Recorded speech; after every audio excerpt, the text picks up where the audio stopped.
Rapid fire, everything that mattered week 3 for fantasy football. Wife and daughter asleep, that means I got the late night Sunday breakdown for you guys. Jets, Buccaneers. You could do worse than Tyrod Taylor in deep leagues while Justin Fields is out. He gets rushing. Braylon Allen looks like a little bit more of a threat to Breece Hall, but Breece Hall is still a solid top 20 running back. I rated Garrett Wilson way higher than most experts preseason as a top 10 wide receiver because I love the consistency. He doesn't miss games, and look at his value in this offense, even with the backup quarterback. My rankings are very different than most experts. They're available here at fansports.com. You'll see that I value volume and consistency, especially among my elite players, more than most. It's allowed me to only lose 64% of my fantasy leagues. Do the math. I don't think Baker Mayfield's going to repeat what he did last year, but he is at least a top 12 quarterback. I moved him slightly up my rankings. Jets have a tough defense, so don't downgrade Bucky Irving just because he wasn't efficient. The good thing is that Rachaad White didn't get as many snaps or carries this game. Mike Evans did Mike Evans things. He got a touchdown and he pulled his hammy. Well, the wide receivers struggled to recover from hamstring injuries, so this is an upgrade for Emeka Egbuka. He's a top 20 wide receiver for me, could be a top 15 wide receiver. He is going to be the alpha for this team for the next couple weeks. Sterling Shepard worth a pickup in very deep PPR leagues. Rams, Eagles. I'm moving Stafford up a bit. His offensive line is elite. He's got 2 great wide receivers, and he throws the ball downfield, which makes up for his lack of rushing. Blake Corum remains a solid stash. He's been very efficient, and he has elite upside. Could be an RB1 if Kyron goes down. Kyron Williams is a solid RB2 in the meantime, though he got a higher snap share in this game. Is Puka Nacua the most consistent wide receiver in the league? I'm starting to think there's a chance. Moving him up the wide receiver 1 range. Devontae Adams had a big play. I moved him up just slightly, but still his upside is capped by the fact that he's touchdown dependent and won't get as much volume as Puka in this offense. Jalen Hurts is historically good as a fantasy football player. I regret not taking him, Lamar, and Josh Allen more frequently in my league. Saquon will break some big touchdown runs and have some solid games, but it's not going to be the same magic as last year. AJ Brown finally broke out. He was nothing in the first half and then went off in the second half. He'll have games like this, but I still rate him lower than most experts because of the consistency and volume. Same goes for Devontae Smith, except he's even worse than AJ Brown, a notch below.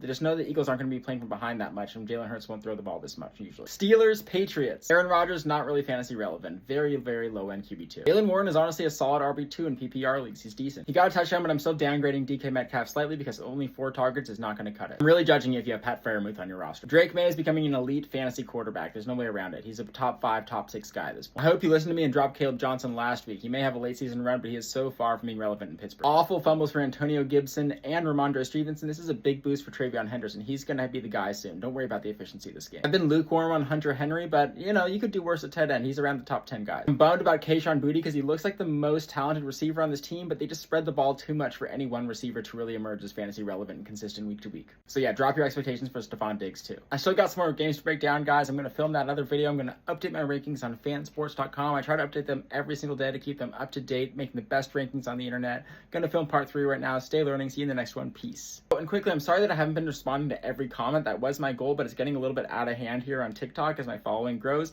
If you go to my YouTube channel, I have way fewer subscribers. Subscribe there and comment there. I'll make sure to respond.